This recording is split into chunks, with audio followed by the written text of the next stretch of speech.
we heard of a tornado in Littlehampton, West Sussex, over the weekend. Gusts of wind on the lovely island of Jersey of up to 104 miles per hour. Quite extensive flooding in Northern Ireland, in Hampshire, in Dorset.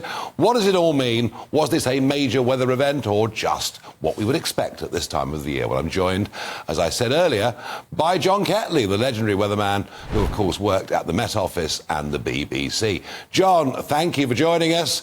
How big a deal was Storm Ciaran?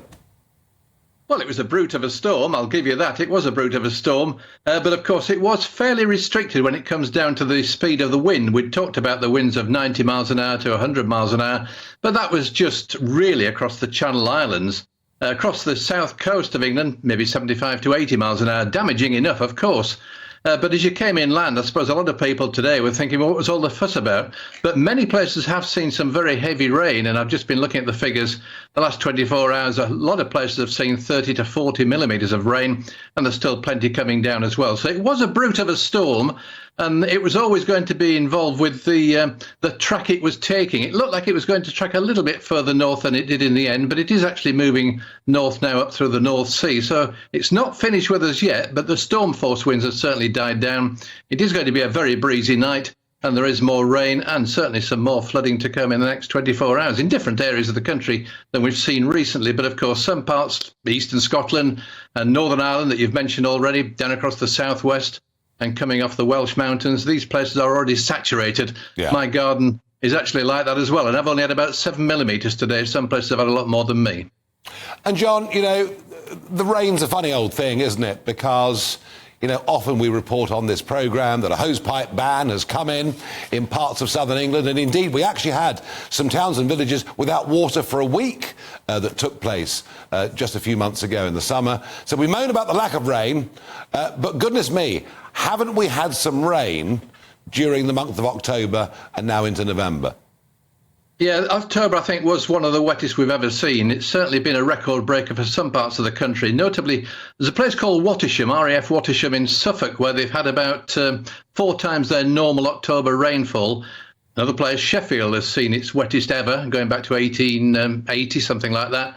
So many places have seen some extremely wet weather. And this followed a bad end to September too, and we started November in much the same vein. The bad news is that we've seen this sort of thing before. We've often seen actually some very wet autumns just continuing right the way through to the end of November. 2000 was the wettest ever autumn, going back to 1766.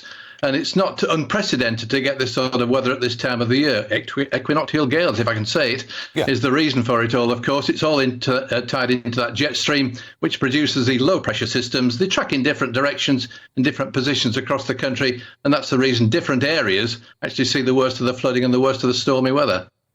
But, of course, it's one thing to have John Kettley telling us about what has happened to the weather. But the really important thing is, what does the rest of the month of November hold for us, John? Well, I'm glad you're just sticking to November and not talking about, the C word at this stage. But at the moment, I can see more very unsettled weather for the next week or two. There is a glimmer of hope, just a few days perhaps, around about the, 16th, 17th, 18th, where it may just dry out a little bit, a ridge of high pressure coming down from Scandinavia. But that may well get squeezed out again fairly quickly. But at the moment, we're just looking at more rain, sadly, on the mild side, I suppose, for most of the time. So not much frost around at the moment, but it is really a poor spell of weather. And a final thought, there was a mini tornado in Littlehampton on Saturday, damaging roofs, a tornado warning put out yesterday. And we hear this word tornado with a slight sense of panic, but actually, little tornadoes are not that uncommon in the UK, are they? No, I suppose the figure is about 30. You'd normally get about 30 across different parts of the UK in a 12-month period, but some of them are never seen. They just go across farmers' fields and they arrive and go in about 90 seconds, and they don't really amount to a great deal. Some are a little bit more serious when they go through the middle of a town or a city. The big one I can remember was in Birmingham about 2005, was it, or something like that.